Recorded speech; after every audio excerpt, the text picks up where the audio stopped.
अस्सलामुअलैकुम वरहमतुल्लाहि वबरकातुहू। मोइनुल मुस्लिमीन primary school कच्ची बाज़ार परभनी की जानिब से आज का ये वीडियो पेश किया जा रहा है। आज हम जमात शशुम की तारीख़ इस मज़मून के तहत सबक नंबर 4 वैदिक तहज़ीब के बारे में मालूमात हासिल करेंगे। सबसे पहले बच्चों, आप अपनी किताब में इस सबक को खोलकर अपने सामने रखें। मैं आपको वैदिक तहज़ीब के मक़ासिद बताऊँगा। पहले नंबर 1 है वैदिक दौर के बारे में मालूमात देना। नंबर 2 है उस दौर की अवामी ज़िंदगी के बारे में बताना। नंबर 3 है आश्रम के निज़ाम को समझाना। और नंबर 4 है क़दीम भारतीय ख़वातीन के समाज में मुक़ाम पर बहस करना।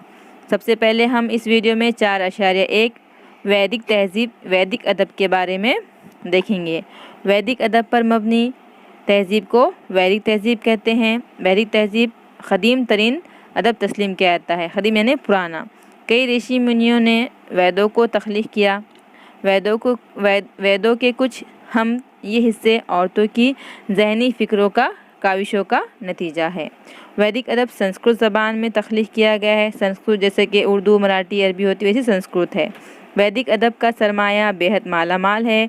ऋग्वेद को इस अदब की बुनियादी किताब समझा जाता है। ये किताब मंजूम है बशमूल ऋग्वेद, यजुर्वेद, सामवेद, अथर्ववेद 4 वेद है। इन चारों वेदों की किताब को संन्यता कहते हैं।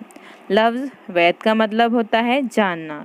इसी से इस्म वेद बना है, जिसका मतलब होता है जानकारी या इल्म, और ज़बानी तौर पर याद करके वेदों को महफूज किया गया है। और वेदों को श्रुति भी कहते हैं।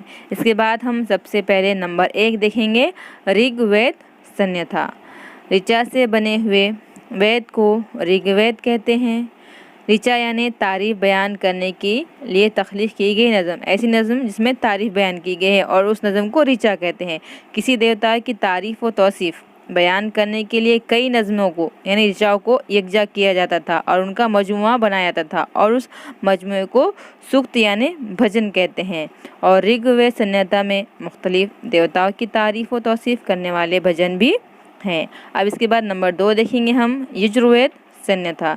यजुर्वेद संहिता में यज्ञ में पढ़ी जाने वाली मंत्र, यज्ञ यानी ये जो हवन होती है, हवन में पूजा की जाती है आग के सामने, उसे कहते हैं। यज्ञ की रस्मात में कौन से मंत्र कब पढ़े जाए और कैसे पढ़े जाए, इसकी भी रहनुमाई इस संहिता में की गई है। अब इसके बाद नंबर 3 देखेंगे हम सामवेद संहिता। बाज़ यज्ञ रस्मात के वक्त सुर ताल में मंत्रों को गाया जाता था। वो मंत्र किस तरह गाए जाए, इससे मुताल्लिक़ भी रहनुमाई सामवेद संहिता में की गई है। और भारतीय मौसीक़ी की तख्लीक़ में सामवेद का बड़ा हिस्सा है। अब नंबर 4 देखेंगे अथर्ववेद संहिता।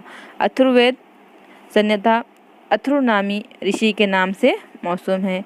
अथर्ववेद में रोज़मर्रा की ज़िंदगी के कई मामलात को भी अहमियत दी गई है। ज़िंदगी में पेश आने वाले मसाइल और तकालीफ का भी इसमें इलाज बताया गया है। इसी तरह से कई अद्वियात, नबातात, जड़ी बूटियों की भी मालूमात दी गई है, और साथ में राजा किस तरह से हुकूमत करे इसकी भी रहनुमाई की गई है।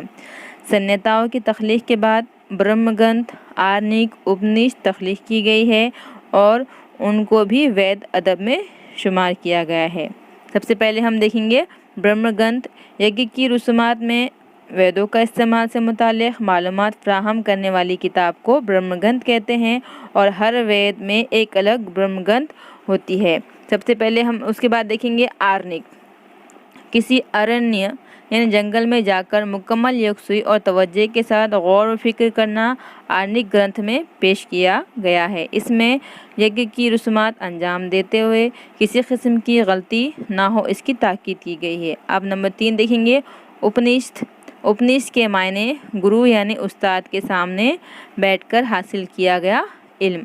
हयात और मौत के वाक़या से मुताल्लिक़ हमारे जहनों में बेशुमार सवालात आते हैं, और इन सवालात के जवाबात हमें आसानी से नहीं मिलते हैं। तो इन पेचीदा सवालों को, इस तरह के सवालों को उपनिषद में इसमें बहस की गई है। 4 वेद ब्रह्मग्रंथ, आर्णिक और उपनिषद की तख्लीक़ में तकरीबन 1500 बरस का अरसा लगा।